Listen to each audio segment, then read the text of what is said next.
Pour le Soleil, 1 million d'années n'est rien. Le disque qu'il nous montre au couchant dans sa parfaite simplicité donne une idée fausse de sa longue et violente histoire. C'est une boule de feu née il y a des milliards d'années au cours d'une gigantesque explosion appelée supernova. Cette explosion titanesque, où une étoile bien plus grande que le Soleil a explosé, a donné naissance à un immense nuage gazeux qui faisait plusieurs fois la taille de notre système solaire. Puis, peu à peu, de petits nœuds de matière se sont agrégés au sein de cet énorme nuage. Il y a environ 5 milliards d'années, 10 milliards d'années après le Big Bang, dont les scientifiques pensent qu'il a marqué le début de notre univers, ce nuage a commencé à s'effondrer sous la force de la gravité. Notre système solaire est probablement issu d'un de ces nœuds de gaz autogravitants qui s'est amassé en tournant sur lui-même, un peu comme une patineuse tourne sur la glace en rassemblant les bras. Et à la fin, sont nés l'astre et les planètes qui sont autour d'elle. Finalement, à partir d'un certain niveau de densité, l'étoile est entrée en fusion et s'est mise à briller et à émettre de la lumière. Pourquoi les scientifiques pensent-ils que le Soleil est né des cendres d'une supernova? Nous en avons la preuve sous nos pieds. Des éléments lourds comme l'uranium que nous extrayons de la Terre pour alimenter nos usines nucléaires n'auraient pas pu être produits dans le Soleil.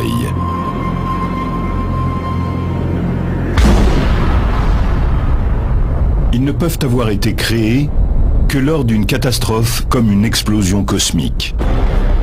La Terre et les autres planètes du système solaire sont issues du même nœud de gaz qui a produit le Soleil. C'est au cours de ce processus que le Soleil a accumulé 99% de sa masse. C'est donc le plus gros objet de notre voisinage céleste, et il est doté de la plus forte attraction gravitationnelle. Voilà pourquoi tout tourne autour de lui. De toutes les planètes, la Terre bénéficie d'une relation privilégiée avec le Soleil. Si nous étions plus près de lui, nos océans entreraient en ébullition et s'évaporeraient. Le sol serait si chaud que le plomb fondrait. Et si nous étions plus éloignés, notre planète serait un désert gelé. C'est un peu comme dans le conte de Boucle d'Or et les Trois Ours. Ni trop chaud, ni trop froid, juste ce qu'il faut. Nous sommes à 150 millions de kilomètres du Soleil et bien contents d'y être. Nous avons de la chance. Et si nous sommes ici, c'est parce que les circonstances sont réunies pour que nous y soyons. La Terre a beau être juste au bon endroit dans le système solaire, nous sommes tout de même assez près du Soleil pour être la cible de sa colère. Chaque année, des milliers d'explosions secouent le Soleil.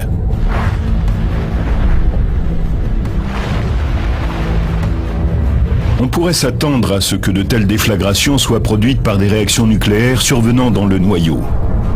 En fait, ces déchaînements d'explosions solaires ont des causes magnétiques. Notre Terre étant un solide, elle présente un champ magnétique assez simple. Elle possède deux pôles, le nord et le sud. Voilà pourquoi une boussole est si utile pour trouver son chemin sur notre planète. Imaginez qu'au lieu des deux pôles, nous en ayons entre 1 million et 10 millions. C'est exactement ce qui arrive au Soleil. Le champ magnétique du Soleil est un sac de nœuds. Bien qu'il soit maintenu par la gravité, le plasma n'a pas une rotation homogène. Au niveau de l'équateur, le plasma accomplit une révolution tous les 25 jours terrestres, tandis qu'au pôle, il met environ 35 jours. Le Soleil est mu par une rotation que l'on appelle différentielle. Tout ce plasma tourne et se retourne, et c'est pour cela que les lignes de champ magnétique se retrouvent tortillées, vrillées et emmêlées. Les lignes de champ magnétique ont beau être invisibles, notre observation de phénomènes comme les boucles coronales et les proéminences qui s'élèvent dans l'atmosphère solaire nous prouve qu'il en existe bien sur le Soleil. De même qu'en présence d'un simple aimant, la limaille se rassemble, ces boucles de plasma viennent épouser les structures magnétiques qui les sous-tendent. Ces arches de plasma sont si grandes et larges qu'on pourrait y faire passer des planètes de la taille de Jupiter. En tordant le plasma dans l'atmosphère solaire, les champs magnétiques lui donnent parfois des formes hélicoïdales majestueuses, appelées cordes de flux. Les cordes de flux magnétique fonctionnent un peu comme ces jouets appelés Slinky ou Ondamania. La ligne de champ magnétique tourne de nombreuses fois en une structure hélicoïdale de type ressort. Des lignes de champ magnétique fortement enroulées emmagasinent de grandes quantités d'énergie magnétique libre. Elles peuvent même s'entortiller sur elles-mêmes, générant encore plus d'énergie magnétique. Ces proéminences de plasma peuvent se maintenir durant des semaines, voire des mois. Mais il arrive un moment où l'énergie accumulée doit se libérer. Leur masse est alors propulsée dans l'espace.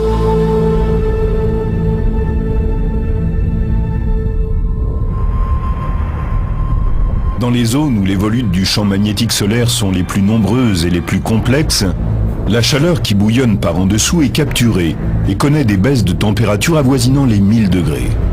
Il en résulte à la surface du Soleil des zones relativement sombres, appelées taches solaires. Sombres, ces taches ne le sont que par rapport à la matière brillante qui les entoure. Si l'on trouvait moyen d'en faire flotter une dans l'espace, elle brillerait 10 fois plus que la pleine lune. Ces taches apparemment minuscules sont en fait des cratères de plasma aussi gros que notre Terre tout entière. Galilée sera l'un des premiers scientifiques modernes à observer les taches solaires. S'aidant d'une lunette, il projette l'image du Soleil sur le papier et en dessine les contours. Il comprend que ces taches se déplacent à la surface de l'étoile, ce qui lui évoque pour la première fois l'idée de la rotation du Soleil. Non seulement le Soleil tourne, mais les taches solaires elles-mêmes peuvent tourbillonner comme des ouragans à la surface de l'astre. Du fait de ce mouvement, leurs lignes de champ magnétique sont très fortement torsadées. Or, plus les lignes de champ magnétique sont vrillées, plus il y a d'énergie. Et plus il y a d'énergie, plus il risque d'y avoir de violentes éruptions. Si vous imaginez une ligne de champ magnétique comme un élastique et que vous tordez celui-ci suffisamment sur lui-même, il accumulera de l'énergie et quand vous le lâcherez, vous libérerez cette énergie. Si vous lâchez un élastique sans l'avoir entortillé, ça ne marchera pas.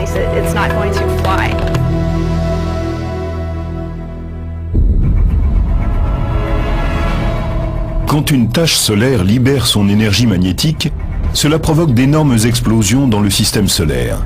Ce sont les éruptions solaires. Une seule éruption libère 1 milliard de mégatonnes d'énergie, c'est-à-dire la puissance d'1 million d'éruptions volcaniques sur Terre. Elles apparaissent sous forme de zones extrêmement brillantes.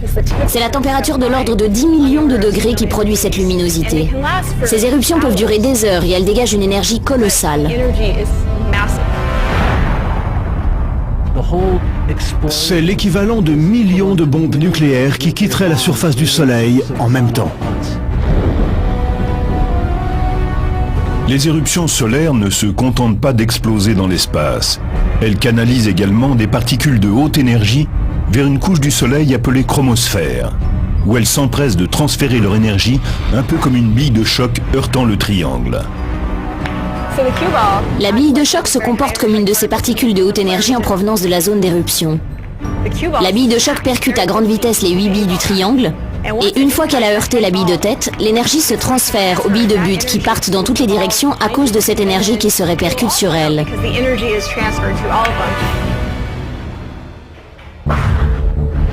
Si une grosse éruption envoie suffisamment de particules en une seule fois, il se passe des choses étranges.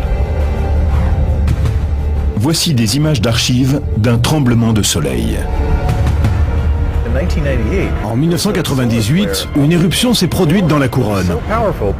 La matière qui jaillissait a heurté la surface du Soleil avec tellement de violence qu'il s'est formé des rides à partir du point d'impact. On dirait que l'on fait des ronds dans l'eau, mais il s'agit en fait de vagues de 3 km de haut qui déferlent à une vitesse dépassant les 400 000 km/h. Le tremblement de soleil de 1998 aurait eu une magnitude de 11,3 sur l'échelle de Richter, c'est-à-dire qu'il aurait été 1 million de fois plus violent que celui qui a secoué San Francisco en 1989. Pour faire trembler la surface du Soleil à ce point, l'éruption solaire a dû dégager une quantité d'énergie colossale. La quantité d'énergie mise en œuvre est celle que l'on aurait obtenue en recouvrant nos terres émergées de dynamite sur une épaisseur d'une centaine de mètres et en faisant tout sauter. Ce sont des explosions qui n'ont rien d'anodin.